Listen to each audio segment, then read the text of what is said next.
from this to this and to this. Yay! Meron na naman nga tayong bagong tumbler na collaboration ng GERM at Coca-Cola.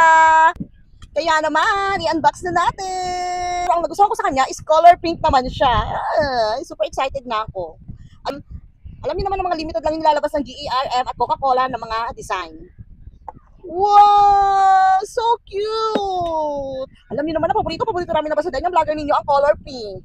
Napakaswerte ko dahil isa ko sa mga nakatanggap ng mga magagandang product ng GERM na 10th edition lang. O diba? Ang cute. I love pink. Super nagustuhan ko to. Tapos tignan niyo naman, may hawakan pa siya dito. O diba? Pwede mo siyang bit-bit-bitin. O diba? Ang ganda. And syempre, dito mo siya pwedeng inumin. Two-way mo siya pwedeng inumin dito. And also dito. Diba? Ang ganda. Tapos ganito lang siya. Ilalak mo lang. Pag ganito siya pag i-open.